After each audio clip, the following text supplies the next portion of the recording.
couple minutes. All right, sounds good, Kevin. Thanks.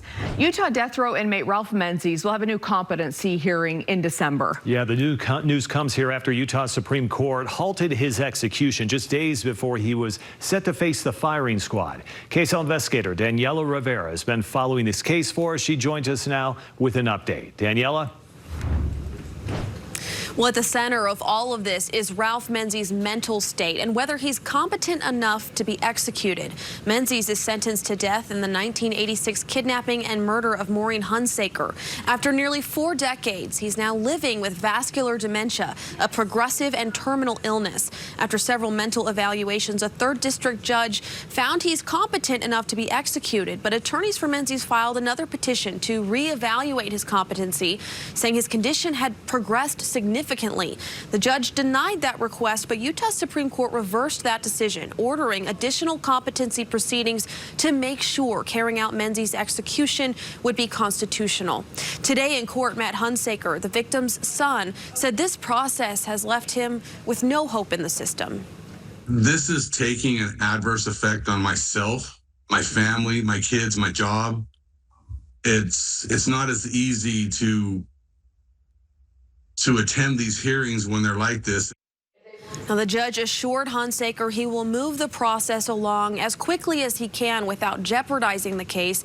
He set Menzies' next competency hearing for December 9th through the 11th and into the 12th if needed, telling attorneys on both sides those dates are firm. Today's hearing was held online, and Menzies joined remotely from the prison. Notably, he did not appear to be using supplemental oxygen during the hearing, though his attorneys say he needs it. We'll have more on that and the sealed evidence the state wants the public to be able to hear coming up at 6. Mike and Debbie.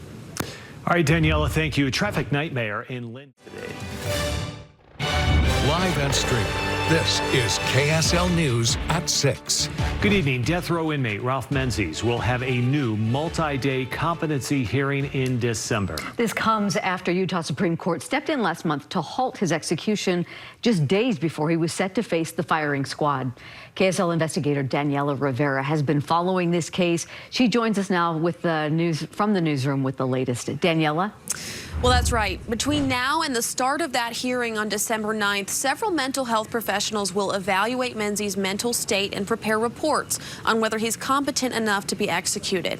Menzies is sentenced to death in the 1986 kidnapping and murder of Maureen Hunsaker. Nearly 4 decades later, it's unclear whether that sentence will be carried out.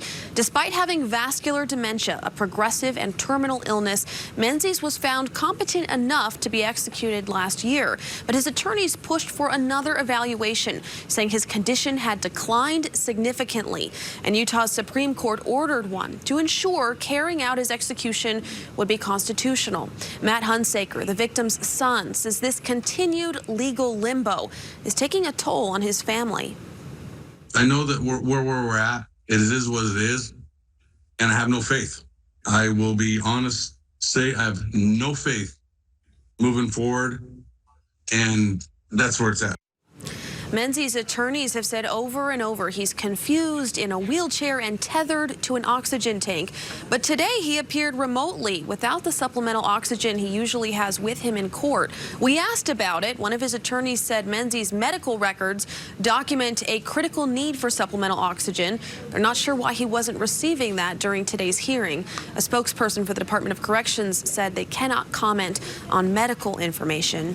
The state has also filed a motion asking that Menzies' prison phone call recordings be removed from the court's protective order. They argue the contents of the calls conflict with statements Menzies' attorneys have made about his mental capacity and that the public should get to hear them. No word yet on whether the judge will agree. Mike and Deanie. You can see just how frustrated the Hunsaker family is here. All right, thank you very much. The man accused of killing a